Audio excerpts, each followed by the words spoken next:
Even though you're white, even though you're fully abled, the amatio deo is not connected to any of those things. You have it independent of those things.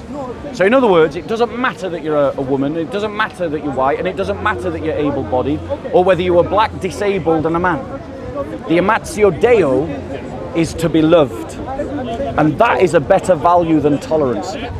But I haven't heard any good groundings for why you think slavery is wrong. Because slavery is destructive of human dignity. It treats someone who is a human and deserves to be treated as a human, as less than human. But that's what abortion does. Wrong. But abortion does that.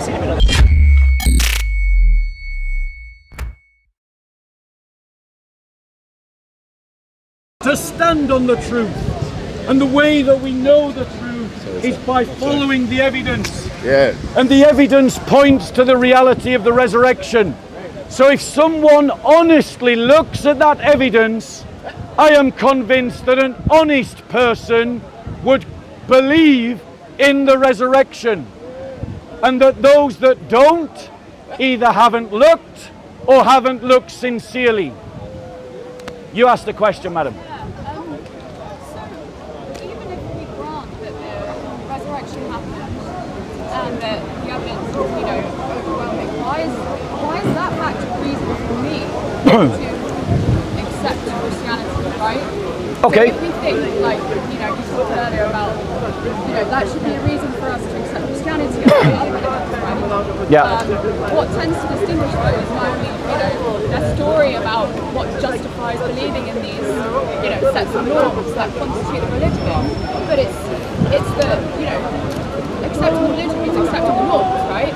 Yeah. But the fact that, the resurrection happened isn't a reason for me to accept the norms that make up Christianity, right? So if you'll forgive me. You need a moral argument for that. So it seems that actually what you're objecting to is not the resurrection, but the consequences that come from the resurrection.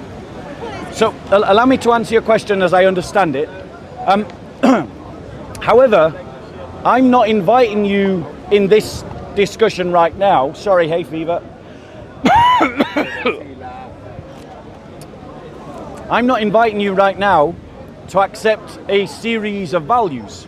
I'm inviting you right now to accept a statement of truth, which is that a man who was dead for 3 days rose from the dead, and that rising from the dead confirms his message. So you ask me, if Jesus rose from the dead, what does that mean for you? Well, it means this.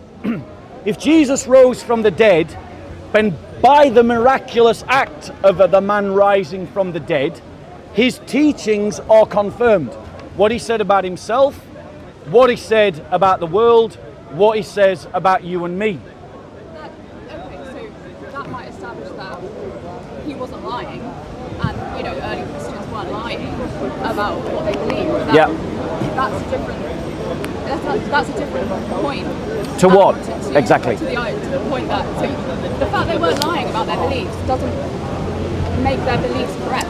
But if I would not be lying if I say I believe that something really obviously false, like slavery is permissible. Yeah. Right? Well, there are lots of Muslims in this park that will argue that being the case, but that doesn't. The fact of not lying has nothing to do with the validity of my. So let me.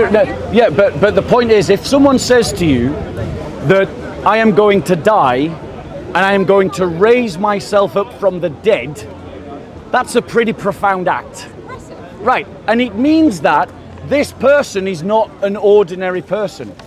And if they're not an ordinary person and they're couching their teachings on the fact that they're going to raise themselves from the dead, and then they do indeed raise themselves from the dead, then that means we should pay this person some attention. Alright, I see. So it's less about it's the argument is, well, it's evidence that Jesus was divine. Yeah. We should care about what people with the status of the divine say, right? Their word, their opinion has a certain weight, right? Yes, the miracles give weight. Yeah. So what we're saying is, I mean, and actually, if we're going to pay attention to Jesus because the fact he rose himself from the dead, then that means that that when he teaches that he is divine, which he does very concretely in lots of different places, that we should take that seriously as well. And in so doing, that we should pay heed to what he teaches, because this is not an ordinary person. Let me put this question to you this way. Can I just say that he could be divine and wrong? So my point to you is that you would have a picture of the divine that I would not share with you, because I don't believe that which is divine teaches falsehood. Right. Okay. I believe that which one of the attributes of the divine is that it is all truth. Can I interject And Jesus himself says that I am the truth. Yeah. Now, what was your comment, So sir? I was just saying, I should interject that you're saying that that's the truth, but now Islam doesn't say that Jesus, peace be upon him, was crucified. We're saying that Jesus was a prophet. Yeah. So you're saying that is 100% truth, and taking your point, where we're now saying that, okay, the Bible says one thing, but now the Quran, which is the final book, the final decree of God, says something different and is correcting that version. Yeah. So how can you stand here and turn around and tell this woman here that, look, 100% that is what's happening? So allow me to reply to that. Now, please know I listened to everything you said, and I didn't interrupt you. No, I'm not intending to interrupt. Okay, so you, in the same way, I'll say this. I've got a couple of points to make. I'll try to make them in quick succession, because maybe you'd like to come back in as well. Is that I can say it in the same way that you have literally just told her that the Quran is the final book and corrects my book. Now, I dispute that claim that you have made, and one of the reasons that I would give to dispute that claim is, as you have accurately said, you've said that the Quran denies the crucifixion. So if we've got two opposing claims about one single event, what do? We look for other evidence. Well, I'm sorry, I didn't interrupt you. Don't interrupt me. Go ahead. So let me finish. Go ahead. So when we've got a claim about a singular event, and we've got two conflicting stories about the event, an intelligent person looks for other evidence from third parties who are not side A or side B, they're side C, and see what side C say. And then if they're really good, we might find a side D and see what they say. Well, when we do that, when we look at the first century, we find that Jews, Christians, and pagans all agree that Jesus Christ was crucified, which validates the Christian position and invalidates the Quran, because the Quran came 7 centuries later in a country 1,000 miles away by a person that was no witness to any of the events. Now, would you like to jump back into this conversation? I guess I'm not going to get embroiled in, like, you know. But, Let her speak. I think it does. Let her speak. I would like to No, know let her what speak. you are speaking about. Yes, we're just talking about Christianity at the moment. Yeah. I guess what motivated my point was, like, my first question was Yeah. that because it seems to me that if we're going to pick between a worldview, right? Yeah. A position to follow, a set of, like, you know, norms that we think are true. Yeah. Surely, like, all these empirical facts, even if they're valid, even if they're true, they happen. Yeah. That's not a good reason to accept the norms, right? Right, so let's- So, yeah. so, you know, I would put to you, like, why not secular humanism? Right. So let me reply to that, and I'd love to have that conversation with you. Can I also defend that? No, can I? Sorry. Once you've answered. Yeah. Once I've answered her, then we'll go backwards and you made a forwards. statement about- And then if you want, and like you made a statement about the Bible, remember? And I'd love to have that conversation with you. So hopefully, me and you, if you want, we can have a more extended conversation. But what I would say is this: is that because really, from the very beginning, the thing that your focus is about the application. Like, what do we do about our lives? Well, how do we live? Yeah, I mean, that's the Right. content of So religion, so right? no. There's. Well, I mean, So that allow me. explains where it comes from. Allow me to reply. So, as a Christian, we believe that the metaphysics underpins the way you live. If you don't have good metaphysics, the way you live is going to collapse. And my fundamental criticism of secular humanism is that it doesn't have sufficient metaphysics to justify its existence. And so, in reality, it collapses. The thing about the Christian faith is that Christ teaches how we should live. The Sermon on the Mount, you can find it in Matthew chapter 5, 6, and 7. I encourage you to take a Bible if you haven't got one, or get one, and I can give you one, and have a read of it, and assess Jesus' teachings for yourself. Because I would say that Jesus' teachings are superior to anything in secular humanism. Superior, right? But the thing is, by secular humanism, I'm just saying morality. Yeah, right? but secular, yeah, but morality. So let me finish my point. So that Christ's teachings, though, unlike secular humanism, is established on deep metaphysical roots, deep metaphysical foundations. You have a reason. Right. Is that not enough? So, I want to have this conversation with you, but you do you? No. So, if you hang around, I'd love to have an extended conversation with you, because I think it's a very interesting debate. And to be fair, yeah, he's gone over there. So we'll continue talking. So you said we have reason, right? Now, the rationality that was born of the Enlightenment, okay, because I'm sure you know that it was from the Enlightenment that we ended up with the rise of rationalism as the epistemological framework of our society, right? That was framed in an extremely European manner, right? The problem with the reason that you're talking about is that it assumes a whole set of predicates and assumptions that are European that are not necessarily true of others. And it assumes that other cultures can't have a reasoning of their own.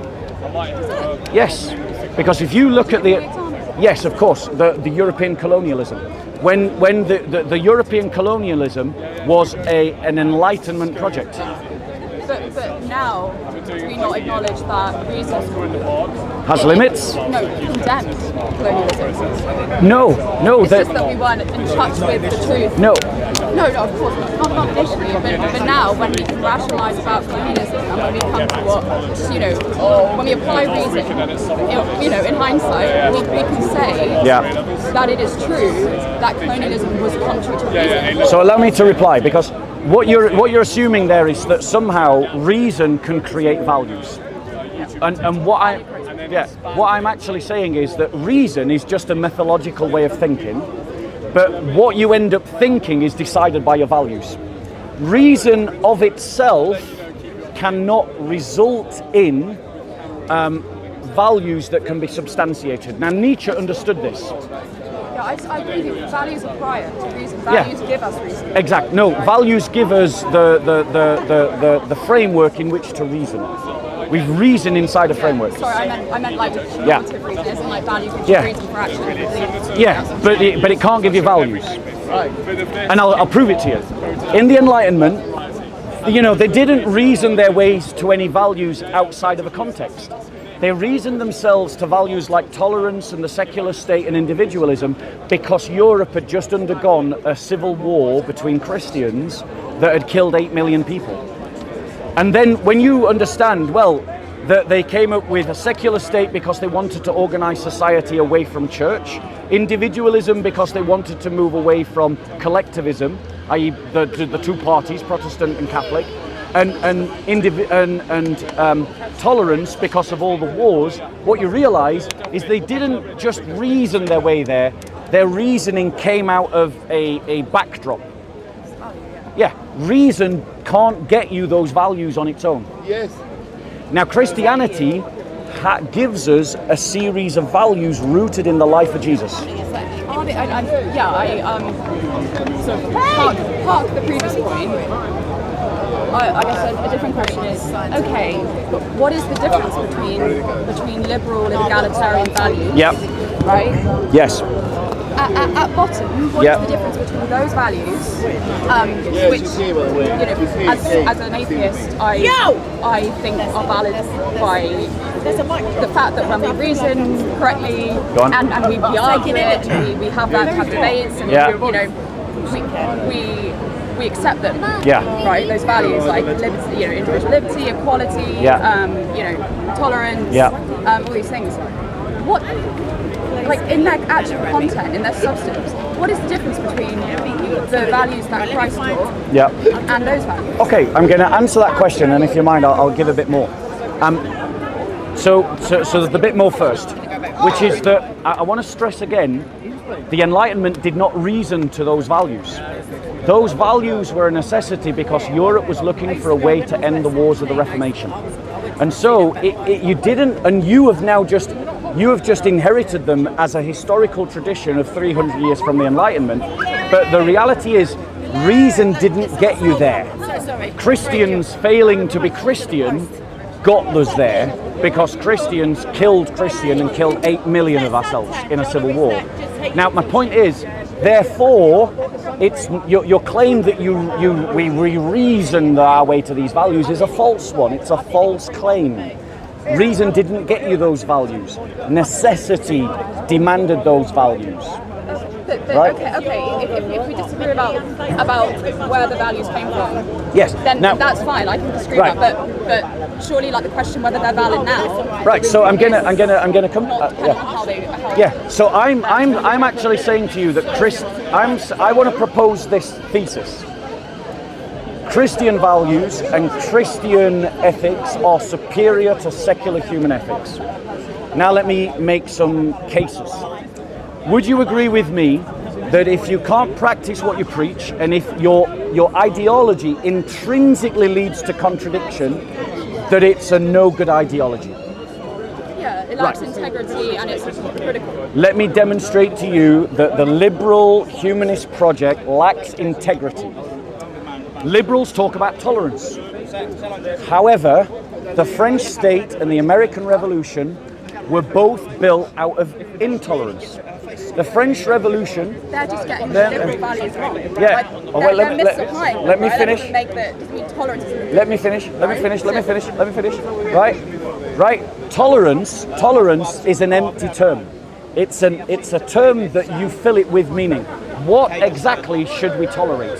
For instance, I believe that the Muslims that I have met on camera, we've got it all on camera, in this park, who advocate for slavery, advocate for child marriage, advocate for killing Christians who want to leave Islam, I believe that they should be treated as in equal terms to the vilest racist.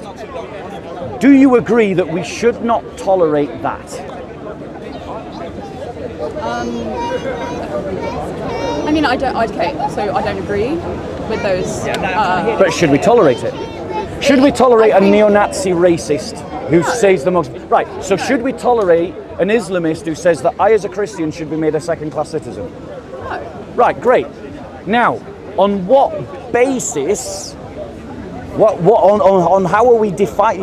You see my point? The fact is, tolerance doesn't communicate anything. We have to fill tolerance with something to lay out the lines of what we will tolerate. Okay. Yeah? So tolerance is not a value. It's the shadow of a value. It is something that is like your shadow now. It is connected to your presence, but it isn't you. You might not be able to articulate like what. It might take some time to articulate what the value of tolerance really is. But I think we can agree that it's a good, right? The fact that we, in this country, we have a plurality of religions, and none is imposed on anyone else by the state, and we live peacefully, in the main together. Yeah. That's a good thing. So let me reply to that. You can call it tolerance or something else, but that's. So let me reply to that, because we have a religion of the state, and it's the religion of humanity. We have a religion of the state, and it is the religion of self. So if you disagree with the LGBTQT silent P ideology, you can lose your job, you can go to prison, you can, etc., etc., etc. In other words, we don't live in this tolerant society that you're trying to describe. But it would be good if we did. But we don't. And that's not an argument against the fact that tolerance is good. But what are we? We may be failing. But defining tolerance by what, though? Because the people that would prosecute me and say that I should go to prison because I do not agree that a child can self-mutilate. Yeah, I mean, that's wrong. One second. But the point is, these people are calling me intolerant. Right, but they're saying they're calling me intolerant for the sake of tolerance. They're wrong about tolerance. Well, I'm going to suggest to you, let's forget the idea of tolerance altogether. It's a bad idea. It's a rubbish idea. It's crap. Chuck it in the bin. I give you a better idea. Love. as a value. But love that is directed metaphysically to the belief that you have the imatio Deo, you have the image of God in you. Even though you're an atheist, even though you're a woman, or I'm a man, right, let me finish on that comment because I'm trying to make a point here. Even though you're white, even though you're fully abled, the imatio Deo is not connected to any of those things. You have it independent of those things. So in other words, it doesn't matter that you're a woman, it doesn't matter that you're white, and it doesn't matter that you're able-bodied, or whether you are black, disabled, and a man. The imatio Deo is to be loved. And that is a better value than tolerance. Tolerance is a cheap substitute for Christian love. I agree that love's a great value. Is it better than tolerance? I think they're both good. Well, I'm asking you, is it better? I mean, well, I think we need both. Right. Well, without love, like there would be something incredible lost from our relationships, right. And so now let me and then without tolerance, we would be at war with each other. So now let me expand my argument further, because here's why my concept of Christian love, I am arguing to you, is better than your secular humanism. Because of my concept of love, and because of my belief in the metaphysics of the imatio Dei, the image of God, right? I have a clear remit by what can be defined and what can't be defined, and what should and should not be tolerated. Because I love the image of God, and therefore I defend the image of God. Which means that I am against slavery. I'm also against abortion. I'm also against euthanasia. I'm also against child marriage. I'm also against, slavery, if I haven't already said that example. However, in a secular liberal state, all of these questions are up for grabs. And what we tolerate and don't tolerate changes. The Weimar Republic was one of the most liberally tolerant societies that has ever been imagined. And it allowed the Nazis to take over. So what you're saying is when you have the metaphysics that Christianity gives you, then what you end up with is a much more stable foundation for your values. Right? Yes. And a foundation that means that your values are less subject to change and to being discarded for new values or whatever it is. Yeah, because it's concrete and unchangeable. So Christians for 2,000 years have been against abortion. Christians for 2,000 years have been pro-adoption. Christians for 2,000 years have been against slavery. Christians for 2,000 years have been, I could give you a bunch of other examples. Are Christians against, just on the abortion question, sorry. Yeah, Christians kind of figured that'd be the one you go to. That's the one that, are Christians against torture? Are Christians against torture? Yeah, would Christians say that torture is wrong? In what sense? So, subjecting someone to, let's take the law's definition, inhuman and degrading treatment, pain, suffering. I guess in that. So to answer your question, right, you've got to understand how Christians think about this question. We don't have a list of right and wrongs. What we have is a list of values, and then we have virtues. Or we believe in living by a virtue ethic. And virtue ethics is about having the right mindset, not a list of yeses and nos. Oh, right. So, so I'm going to now answer your question. Are Christians against torture? Yes, in virtually every instance, except when, for instance, say you were some kind of sick psychopath, not that you are, you're lovely, right? And you had buried a small child in a coffin and they only had an hour or two to live. But you weren't telling us where that child was. A child's got an hour to live, it's an innocent child, because you're sick mind, you won't tell us. In those circumstances, I would torture you to try and rescue that child. But I'm innocent, that would be wrong. Of course, yes. If I got the wrong person, yeah, exactly. If I'd got the wrong person, then yes, absolutely, you would have means to demand that compensation. But would you agree that in a very extreme example, like the one I've just given you, that you could make an argument for torture? And if you have any doubts, imagine it was your child. Imagine it was your child. you might do wrong no matter what you do, right? So if you let the child die, then you do something, then you wrong the child. If you torture the innocent person, you wrong the innocent person. But I guess using the example that I've given. given. The example's a great one, right? Because it's the one I use when I argue for a pro-choice position, right? Great minds think alike. Right. Yeah, no, Fools I love never that differ. examples, right? It's great. So from my point of view, firstly, answer my question. In the example that I've given, yeah. Would torture be justified? No. Right, so you disagree. Even to rescue a small child inside a coffin that's dying. You would wrong the person that you're torturing. Okay, right, fair enough. Now that we've taken that position, now we'll see. We'll advance the argument. Okay, now I understand where you're coming from. from. My position is that a woman that gets pregnant and doesn't want to keep the child and is forced to have that child, right? So has no means of not having that child. That is torture. Okay. Right? Being forced pregnancy is torture. Right? Can I ask a question? Yeah. Do people have the right not to bear the consequences of their decisions? So I see where you're going with this. So my response would be consent. It's a very strange argument to say that consent to sex is consent to bearing a child. But that hasn't actually answered my question. My question was, do people have the right to not bear the consequences of their decisions? It depends what the decision is. To have sex that leads to a child. So do people have the right to opt out of the consequences of their decisions? Is that what you're asking? Yeah, do people have the right not to bear the consequences of their decisions? When the consequences are torture, yes. Right. Okay. So if you're okay, so let's advance that argument then, because if you're saying that a person doesn't have, firstly, you've got to establish to me that it's torture, and I think that's a false analogy.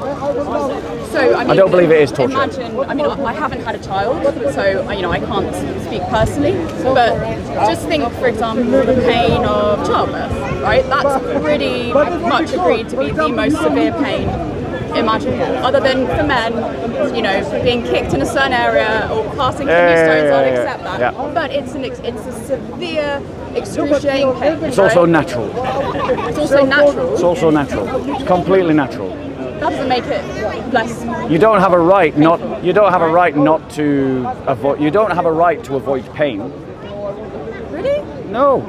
Okay, you don't have a right to avoid general pain in your life, but you have the right to not have anyone else inflict that pain upon you. But no one has inflicted that pain upon you. You have, not you personally, but hypothetical you, have inflicted that pain on yourself. You have made a choice to have sex that has led to the consummation of a child. And in that act, you have bore the consequence. You have made a choice, and now you have a consequence. You don't have the right to avoid the consequence just because you don't like the consequence when you made the choice freely. Okay, so suppose Firstly, let's deal with the free choices before we start using the examples of rape and stuff like that. No, I'm not going to use the example. Oh, okay. Well, I thought that was where we were going to go. About that, because I think where we're disagreeing is the premise that, if you have sex, then it is your responsibility to bear the consequences, right? Even if those consequences are, I think we can agree, quite invasive and quite painful and quite. They're not invasive. It's not an invasion. Growing a person. Yeah, that's not invasive. No, of course it's not invasive. I mean, it's a completely natural thing. Your body is designed to do it. No, I know. So cancer is invasive. Okay. Right? Yeah, Cancer is invasive because your body's going wrong. You can't describe something that your entire body on a month-to-month basis ticks over in anticipation of doing and call that invasive. Your entire body is programmed to do it. Your entire body wants to do it, and given half a chance, your entire body will do it. You can't call that invasive. It's not a cancer. Okay, I think maybe we're disagreeing with the meaning of invasive. So by invasive, I mean it's encroaching on your personal choices. Well, no, I mean it's not a small thing, right? If I get pregnant, everything about my body changes. Correct. Everything. Yes. And it's painful. And it's wonderful. It's not beautiful. Wonderful if I don't want it, though, is it? Yeah, but the thing is, if you don't want against your will, yeah, someone it made it the case against your will that you experienced all that there is to experience about pregnancy. So all the pain, all the nausea, and then the giving birth, and then afterwards you have to it's not like the responsibility and the extent to which your life changes is stopped, right? You got this for 18 years. Can I reply? Yeah, because your whole argument is based on a false premise, which is you did choose to have that sex. Okay. So and it is a consequence of sex that a child could be born. And what the point is, we're not saying it's your responsibility to raise that child, because there is an out. You can give it up for adoption. Christians believe in adoption. In fact, I don't know if you know this, Christians were the ones that championed and transformed adoption. In the classical world, they just used to leave children out on the street to die if they didn't want them. And Christians were the ones that went up and picked up all the little children and established the orphanages. Right? Yeah. Right? Okay, so right, but let me finish. But my point to you is that what we're saying to you is you don't have the right to harm someone else. That's what we're saying you don't have the right to do. We're not saying that you have to take care of this child, because you can give it up for adoption. And there's lots of people out there that want kids that will adopt. But what we're saying to you is, because of your choice, you don't have the right to kill someone else. Right. Okay. And I think that's a perfectly fair argument. Well, so I would still want to push back on the choice thing. So let's say I think as a conservative estimate, the chances of any woman falling pregnant on any instance of sexual intercourse it's incredibly low. It's like, I don't know, 1%. That's probably an overestimation. It's very, very low, right? Higher. Okay. I mean, it's not over 10%. Even at 40, you've got 33% chance of getting pregnant. Every time you have sex, on any single occasion. Oh, no. Yeah, it varies in the course of the month, obviously. So when I'm ovulating, probably have a quite high chance. On any single given day of intercourse, very, very low chance. Right? So, so you're saying that, okay, let's suppose that I go to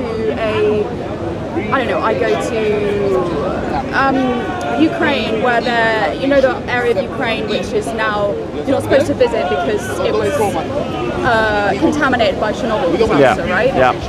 Let's suppose the same amount, the probability of me getting cancer from going to that area is this about roughly the same, right? Yeah. So on your argument, if we think that by having sex and taking that 0.whatever% chance it is, then you chose to be pregnant. Yep. Then does it also follow that you chose by going to Chernobyl that you could have cancer? And what's the final conclusion of this hypothetical? Are you saying that I would be against someone getting cancer treatment?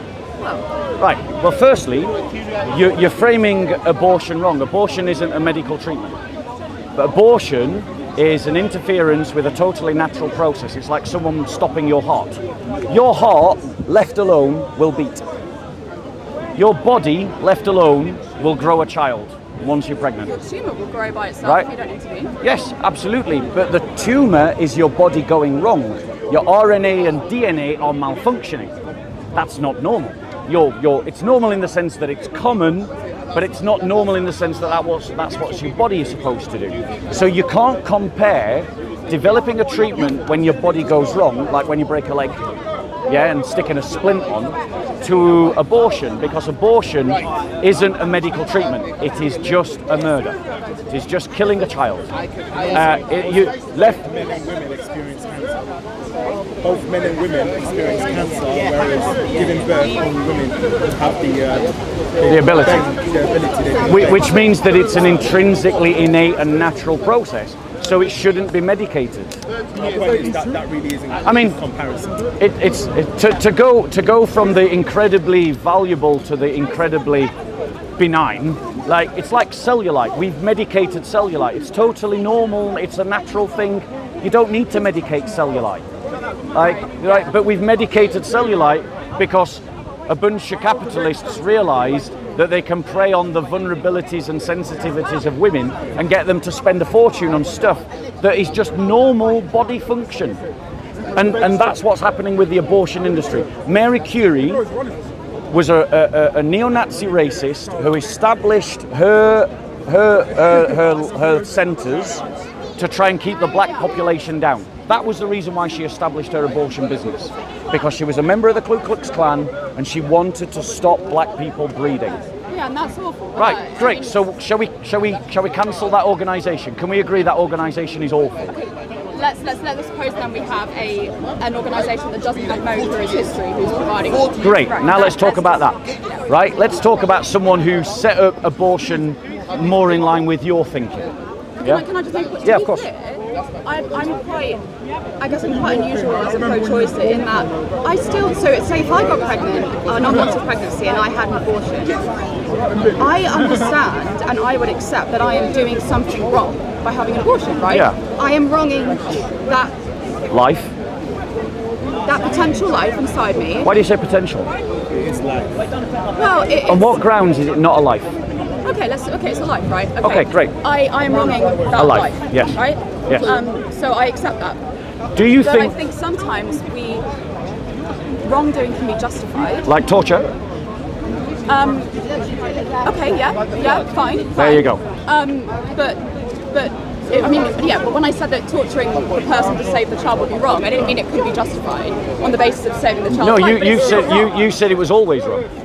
Torture's always wrong, yeah. Torture. That doesn't mean you can't, like, it's like if someone says, It is a okay, normative evil. give me a gun. Yeah, it is a you have to normative. shoot It's a normative one evil. of these people, right? It's a we're agreed. It's a normative evil that, in certain circumstances, it's like lying. Lying is a normative evil. If you've got the Nazi at the door, And you've got Anne Frank, then you lie through your back teeth. Yeah, exactly. It's a normative evil, but it's a normative evil that in extreme circumstances you exempt, because a greater good is served by a opposed. Right.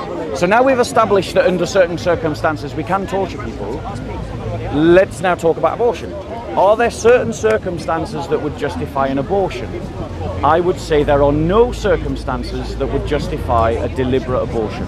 None at all. Not rape, not incest, not no, none. Just zero. Right?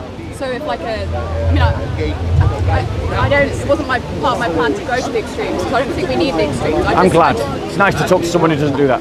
We can stay in the normal then. Let's stay in the normal. I just think we need that. Okay, we have two competing interests here, right? Yeah. We have the interest of the life of the fetus, Yeah, right? yeah. Okay, and I accept that. I don't think there's any point in arguing about whether it's a person or not, whether it's a life, Yeah. whatever. I accept that. And then we've got the interest of the woman, right? Yeah.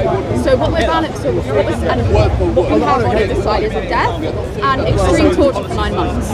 No, And then you haven't the rest you haven't justified this characterization that it's extreme torture. I mean, imagine if I subjected you to childbirth, right? The pain of childbirth. Would you not consider that torture? No, it can't be defined as torture. It's not natural in your case. It's the like equivalent pain, right? if the I- equivalent pain and suffering of childbirth. And I poke you with a rod, Right. and you experience it. if I get really bad constipation, am I being tortured by the universe? Well, torture implies intention. It's something that can only be an interpersonal Exactly, phenomenon, right? exactly. You can only Now, be tortured exactly. by Is someone. pregnancy? Forced pregnancy. No, there's no. That's what we are talking about. No, there's no such thing as forced pregnancy. You see, that's That doesn't exist. so. There's no such thing as forced pregnancy. If I unintentionally against my will get pregnant, and then You- well, I'm well- not committed an abortion, is that not forced pregnancy? Right. If you unintentionally get pregnant, Yeah. you made a choice to have sex that could lead to a pregnancy. But I didn't make a choice. Let me finish. You don't have the right to kill a child because you made a choice. You don't have the right to take a life because you made a choice. Let's not even use the word child. We've agreed that it's a life. I'm saying that you don't have a right to take a life because it's inconvenient to you. It's not necessary, but you're assuming that the reasons that women have an abortion is inconvenience. A lot of And women you know do what? have abortions And I would because of agree with you inconvenience. that when you It's- have an abortion for an inconvenience, That's wrong. it is wrong, yeah. Good. But Shake my hand. I don't think that you should be. I don't think it's anyone else's right to. You have committed a wrong, right? Yeah. But it's not the right of anyone else to stop you from doing that. What about that woman? And it's a shame that we've now just zoomed in on the abortion thing. But I want to try and link it back to the overall argument about humanism versus Christianity, because I genuinely believe that Christianity is better guidance than secular humanism. Secular humanism cannot tell us where life begins. It cannot. Yeah, and it agrees with me that life begins at fertilization. Yeah. We can get to most Christian principles Right. via reason and science. Well, I mean, that's part of the discussion that I wish we would have spent more time on, because I would suggest to you that maybe you can't. Like, but secular humanism cannot tell us where life is. And at the moment, a whole bunch of secular humanists are calling it wrong. They're saying that life doesn't start at conception, when geneticists are saying that it does. Sorry, I haven't been clear. When I say secular humanism, I don't mean like the ideology secular humanism. Yeah. I just mean morality, non-theistic morality. Right, but Right. okay, so non-theistic morality. Liberal egalitarianism, Yes. let's say that. Yes, liberal egalitarianism is wrapped up with secularism. It's Yeah. wrapped up in the project of the Enlightenment. The package deal of the Enlightenment is reason. Is reason and empiricism for epistemology, state for loci of organization, individual for loci of identity, and we'll just stop at those four. Like that's the package of the Enlightenment. All of that package was invented out of necessity to get away from the Reformation Wars. Reason doesn't get you anywhere close to any of those things. There's no epistemological grounding, there's no metaphysical roots to any of those ideas, and we see it collapsing in front of us. Classical liberalism is being eaten up by progressive liberalism like a cancer. Progressive liberals are the most intolerant, bigoted, savagely cruel fanatics dedicated to their cults of humanity, i.e. the killing of children, the mutilation of children, the sexualization of children, and the idea that anyone can question the self that is God immediately is anathematized and cancelled. Right? You're kind of, and I'm making a slight assumption here because I'm slightly assuming that you're a classical liberal, but your kind of classical liberalism is literally dying at the hands of progressive liberalism. Literally dying at the hands of progressive Bob, liberalism. why are you calling him I'm a sorry, devil worshipper? I'm having a Why are you conversation. calling him a devil worshipper? Sorry about He's this. a Christian. He's a good Christian. Why are you calling him a devil worshipper? Can you answer the question? I'm having a conversation with this lady. You're calling him a devil worshipper. I didn't say that. Yes, you did. Did he say that? Yeah. Did I say you worship the devil? Well, you called me a sectarian. Right. No. So exactly. If you're going to Follower of the devil, so if you that's go what you said. go and watch the camera. If you're going to say something to So he someone didn't say about you were what devil I've worshipper? said, if you're going to say my words to someone else, get them right. Until you can correct him, I'm going to go back to my conversation. Did you call him a follower of the devil? Madam, do you want to continue? You've just got to ignore people like this. No, in no, this corner. you called him I've the been follower coming, of the madam, devil. I've been coming to this corner for 6 Why years. did you call him a follower of the You devil? have some people in this corner who have no manners and they have He's no ignoring- ability he's to ignoring the control question. themselves. He's a You Christian. just have to ignore He's a them. Christian. Don't stop the lady from talking. Sorry. You're being rude. Yeah. You called him a devil worshipper. Go on, madam. What were you saying? I guess one thing to say, and I think perhaps we're going to disagree about how these values should be applied, to say on the abortion question. Yeah. We're going to disagree about like which value wins out, right, in the equation, right? And I'm going to place less value on life as than you are, right? And I accept that. But now let's Okay? go. Now let's get to the deep issue. No, On but what metaphysical basis can you make that assessment? That What is the metaphysical grounding Yeah. by which you can make the assessment that that life in the womb is not of the same value as the life outside of the womb? Now, I'm not asking for some pragmatic utilitarian assessment of the life. I'm asking for the metaphysical roots, as in what is the origin of the value itself by which you're making the judgment. What is it rooted in? It's an epistemological point, Yeah, right? other than your own opinion. Well, I mean, okay. are you coming from like a skeptical position whereby like morality and our judgments about it need some sort of external source to validate them independently of what morality already provides? Is that are you skeptical about that prospect? Exactly, and what I've said, and the reason why we ended up in this conversation is because I identified something independent of the moral question that is the grounding of the value system by which I'm making the value judgment. And I appreciate If Jesus Christ rose from the dead, then his teachings are true. If his teachings are true, the value of life is precedent, and therefore abortion is wrong. Right, okay. I mean, obviously, I have a substantive disagreement with you on that question. Which one? The abortion question. But, going back to the external validation point. Yeah. What is the metaphysical validation of you? Yeah.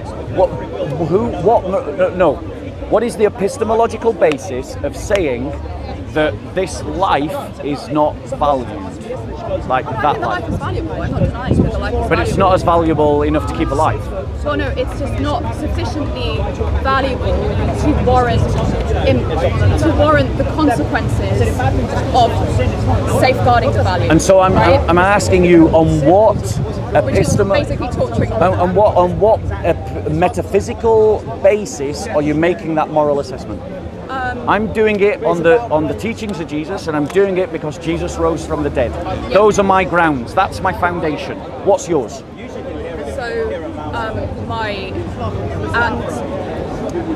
It's difficult. So you're asking me a question about what validates moral judgments, right? What validates your moral judgments?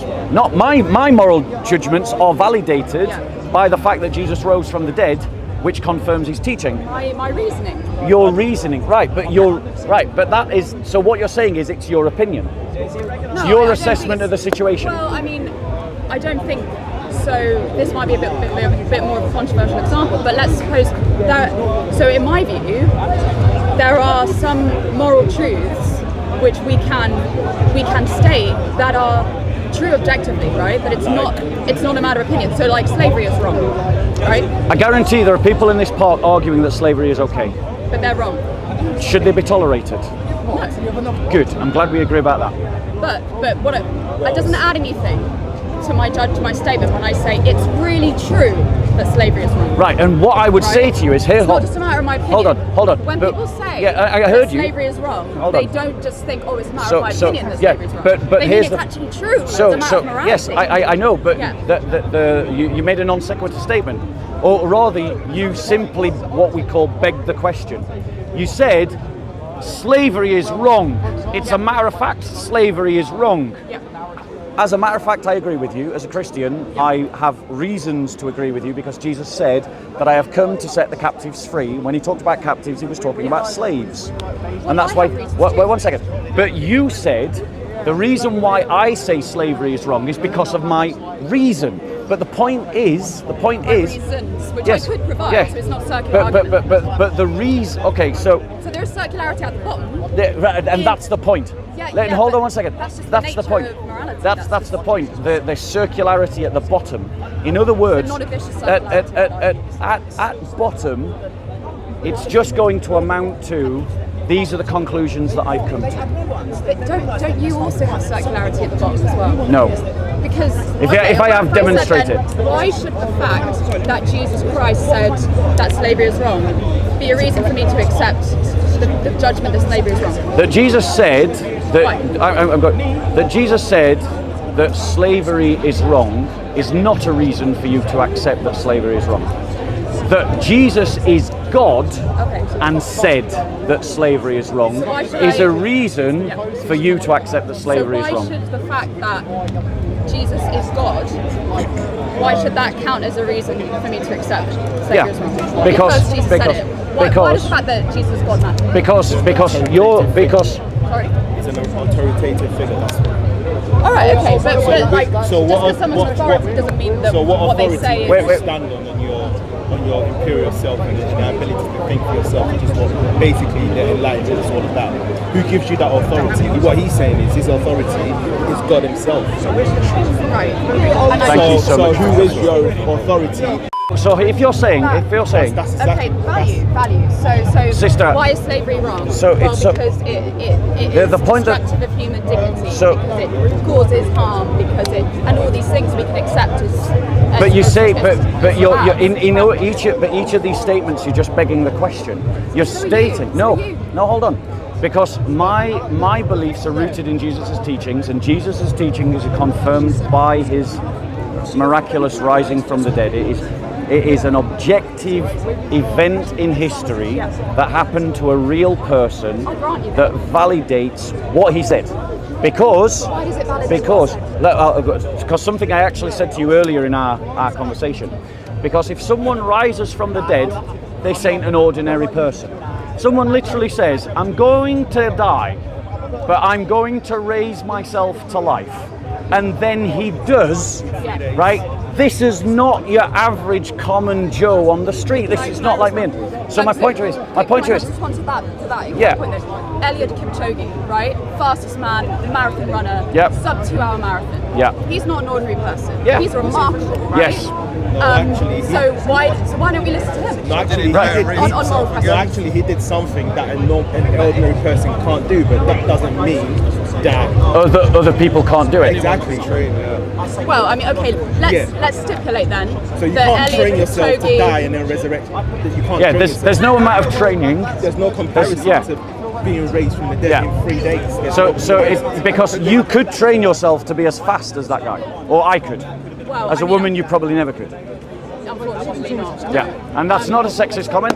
There's No, just it's a genetic biological fact. Yeah, Yeah, because I am Yeah. a baby maker. just like as a exactly. man, just Which as is a a man- wonderful thing. as No, a man, why he do you can- say unfortunately? As a man, he can never give. I'm a runner, give birth. right? I'm an amateur athlete, Yeah. so I do a lot of racing or running. Yeah. And yeah, it What? my Why body do you want is- to be like a man? it's a matter of Being a woman evolution. is beautiful. Yeah, you give life. Yes, but what if I want to be a fast woman?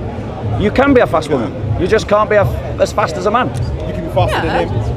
You faster probably, than me. you can probably be fast. You probably are faster than me. Exactly. Right now, you're probably So- faster I than hope me. so, but I don't know. But my point to Well, you you have is, achieved. you know, Unless you train as well, you know. no, but my point to you is that you know, like you said, I'm a baby maker. That's unfortunate.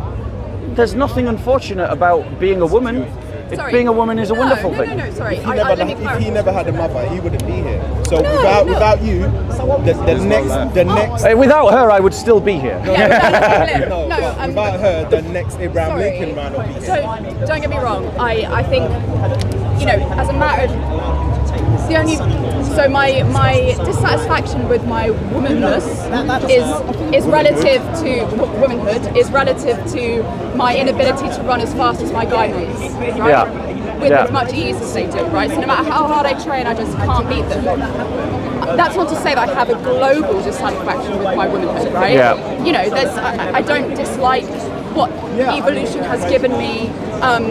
That's probably another. Yeah, what I believe in has evolution. given- okay, well, what evolution has given me, like as a global matter, Yeah. right? You know, can't think of anything right now, but like I don't. It's relative So- to my inability to be as Forgive me, well but- as strong as a man. So you know, come I'm- back. So coming back to the point, I am, and I'd like to give you another crack at it, but I haven't heard Yeah. any epistemological and metaphysical groundings Yeah. for your assertion that slavery is wrong. I agree with you, slavery is wrong, Yeah. but I haven't heard any good groundings for why you think slavery is wrong. Because slavery is destructive of human dignity. It treats someone who is a human and deserves to be treated as a human, as less than human. But that's what abortion that's does. wrong. But abortion does that. Okay, but there's nothing. But in the abortion case, you have another interest here, which is the case which is the interests of the woman. So we have some sort But in of. slavery, you have the interests of the slave owners. But their interests don't weigh much at all. If But- anything, they but- have no normative weight. And I would agree with you, but my point, do you see the point though, is that I see you the appeal to comparison. one kind of logic to argue against slavery, but then I took that logic and applied it to abortion, and you had to appeal to a different kind of logic. So the problem with No, I second... just weigh the values differently. I just apply more weight to the value in one case, and it's consistent. logic. There's no, It's no, the I same would, epistemology no, in both cases. no, I disagree. Okay. I disagree completely, because what you've said is that the value of an unborn life is less than that of a woman, and less than that of a slave, and less than that of a master, right? So I didn't say it was less than a master. well, I am sure that you probably agree that it's A slave master's it's a side issue. interests are more weighty than an unborn child. No, I didn't say that. I said the opposite. Oh, yeah, sorry. Yeah, I misheard you. Yeah, Yes, I said agree. the opposite. Yes. Exactly. Okay. So my point to you is that you have to massage the value depending on the topic.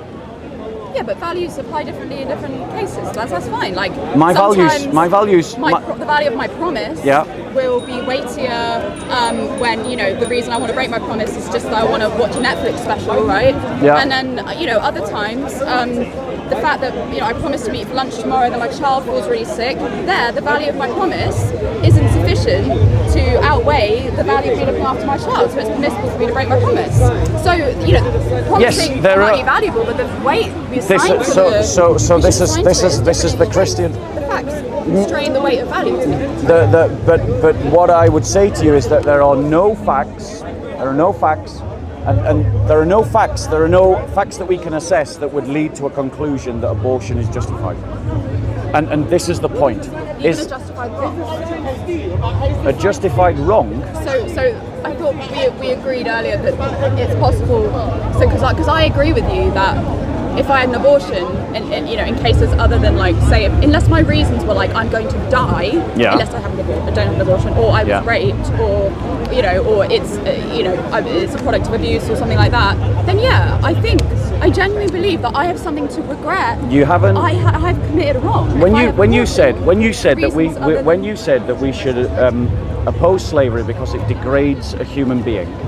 Yeah.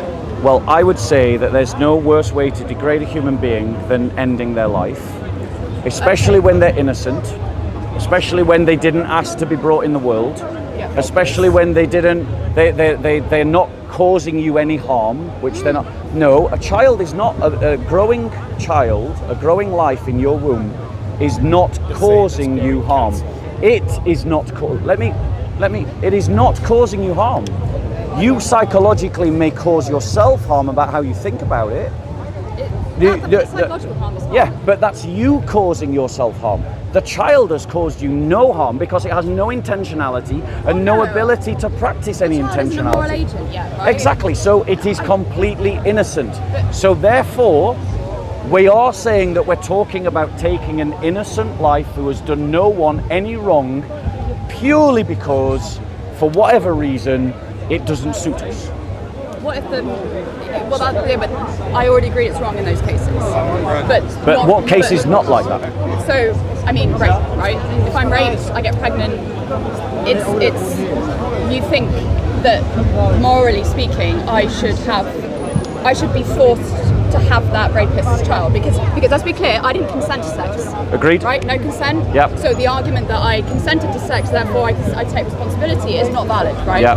So in that case, how would you weigh Okay, things? great. So it's a great example. Firstly, obviously, rape is wrong, and obviously, the person that does the rape should be suitably punished, and the person that is raped should be suitably supported, right? But none of that justifies taking the child's life. Did the child commit the rape? No. Did the child participate in the rape? No. Is the child doing the woman any harm of itself? No, the harm is Right. not. It's not. So the child. One second. Hold on one second. That life, therefore, we are agreed, is totally innocent, isn't it? Yeah, it is. Yeah. Right. So if it is a totally innocent life, then we cannot justify taking a totally innocent life. What we must do is say to the woman that's raped, we are going to support you through your pregnancy, and then if you want, we will take the child away from you and we will raise, because you shouldn't have to be forced to raise that child. Okay, I guess in that scenario, that will also test your morality as well. So in that I have a moral question when I have been raped and I need to decide whether I'm keeping my child or. On a basis of morality. Yeah, but I guess could you put as a thought experiment, do you have children? No. But imagine you had a daughter, right? Yeah. Say she's 12 years old. And let's say she was raped. She's raped. Yeah. She's pregnant. Yes. What would I do? I would not kill an innocent child. But so you would put her through giving birth. So not only does she have the trauma and the horror of the rape to deal with, she then has the horror and the trauma of not being able to forget the rape because the consequences of it are assuming changing her body. assuming that I'm not imprisoned for doing something to the rapist, and that I was there. You can do whatever you want to the rapist, as far as I'm concerned. I'm sympathetic to the idea of castration, you know, like to I wouldn't rapists. go that far, but you know. But my point is that even in the scenario that you've portrayed, and as horrific as that situation would be, my child is innocent, and her child is innocent. Yeah. There's two innocent parties, Yeah. and you can't right one wrong by doing another wrong. But you're in that case, I would say you are torturing the No, innocent. she's not. She's not. Come on. After you've just been raped, I'm not torturing her. You're talking about the psychological The implications psychological, of the physical. Did I rape her? You don't, no, of course you didn't. No. So I'm not torturing Can her. we agree that you are forcing her to carry her and give birth to her rapist child? I am not forcing her Well, to carry her in your world, rapist she wouldn't be able to have an abortion. would she? Agreed, that's so in correct. effect, you're forcing her. No, there's no force here. It is any more than when we make, for instance, a law that. No, actually, let me retreat from that. I would agree. No, I take it back. Okay. There is a degree of force here, but the force is justified. Right. Okay. And hopefully, I disagree. That's where we disagree. hopefully, I would raise my child to share my values and beliefs, and she would also agree that her child is innocent, and we would work together to work through the whole situation. I guess in that stage, you'll also have to consider therapy for that child as well. Yeah. Whether you abort the child or you keep the child, therapy will have to be considered during that process. Oh, absolutely. Yeah. So my point. But I want to come back.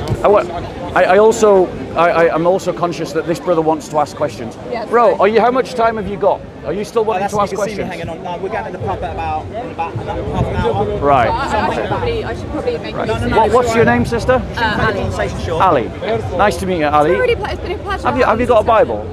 I do, but not. I do have a Bible. Okay. I want to encourage you to read about the life of Jesus, and just just as we're leaving, who do you think Jesus is? What's your opinion of Jesus Christ? I think that Jesus was probably a very good person. I believe that he was very influential, and he was probably quite a remarkable human being, and that he said a lot of things which made a lot of good sense, and that still makes sense.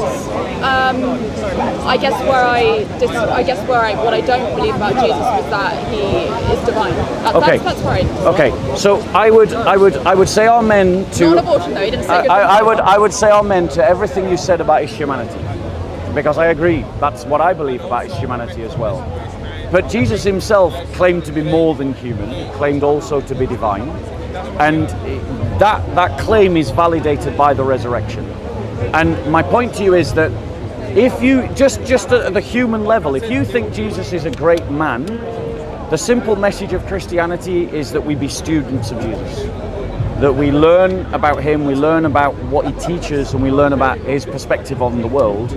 And if you recognize that he's a great man, and I say amen to that because he is a great man, that consider being a good student of his. Consider learning his perspective. Consider learning from him. Because if you recognize he's a good man, I'm sure you've learned from other great men and women before. Yeah. Right, well, here's just another one to learn from. Oh yeah, no, I would happily take up that invitation. So I'd encourage you to read the gospel, and then, if you come up, you read something and you go, this would be a great question. Bob won't have the answer to this one. I've got him on this one. Write down your questions, come back and talk to me. Yeah? Yeah, it was really a pleasure chatting to you. Right, I'd like to give you a gift. I give everyone a gift that I talk to. Just to round it off with a Bible verse, Yeah. as in terms of where life, what Christians believe of life before it is even formed within the womb. This is Jeremiah chapter 5, right? So it's written, before I formed thee in the belly, I knew thee. And before thou comest forth out of the womb, I sanctify you. So, I knitted you in your mother's womb. so essentially what it's saying is that before the fetus, it even becomes a fetus within the stomach. There's already a personality there. Thank you so much. The God of Thank you so much. Jesus Christ, the God of Abraham, the God of Isaac, the God of Israel, already knows the child before it's even formed in your belly. I'm well, thank you. Good to see you. I don't just Abby? Ali. Ali, sorry. This is my gift to you. Thank you very much. This is someone I know personally, talking about how Jesus changed his life. Wow. Yeah. And I know the man, so that I know the man that wrote the book. So, you know, because as Christians, like, encountering Jesus is something that you have to experience, but it's always transformative. And whether you engage with him as just a great teacher, or whether, like me, you acknowledge him as your Lord and Savior, there's no encounter with Jesus that won't be powerful and that won't change. And so I just want to encourage you to explore that journey, and if you want to come and talk more again, I appreciate then that. please do. You have a good day. Bystanders will actually, What's the we'll be last looking forward to name? seeing I- you I- again. Twitter Well, presence, or- I don't use my real name here. I just Oh, okay. just Yeah. Bob. But actually, everybody calls me Bob the Builder. The builder, yeah. Yeah. Yeah. So there you go. Okay, well, it's a pleasure to meet you. Pleasure to meet you. God bless. God bless. Take care. Right. I'm well, thank you. How are you, bro? Right, bro. Shall I ask a couple of questions then? Yeah, if you want to ask questions, let's do questions. Before me, I mean, I've been No, you're next. The others have walked. wrap up from the last discussion. Just Before we kind of like forget about it. Yeah. Alright, So- welcome there, we'll see la. Gave a talk. Ended up talking to a classical liberal and a Okay. classical liberal humanist. Alright. And I think that I demonstrated quite convincingly Yeah. that classical humanism and secular humanism Yeah. has no metaphysical roots, no real foundations In upon which to base its values. The values of the Enlightenment did not come out of the use of reason, despite what John Locke thought. The values of the Enlightenment came out of a trauma, the trauma of the Reformation. In other words, they were values by necessity. And every classical liberal today simply advocates those values as normative because they've received them by tradition. thank you, Martin Luther. And the no, let's not get sectarian, Jason. And so the reality is, Yeah. the reality is that Christianity Yeah. is a more fundamental basis upon which to build our society, because it is built in deep metaphysical foundations, which is Christ's teaching, and that is confirmed by Christ's resurrection, which is a historical event. Amen. So any last message to the lady? Yeah, if you want to get in touch, you contact me on BTB, that's Bravo Tango Bravo, SOCO, SOCO, @gmail.com. And that's the same for anyone else. Thank you, we'll see you la. Right, bro.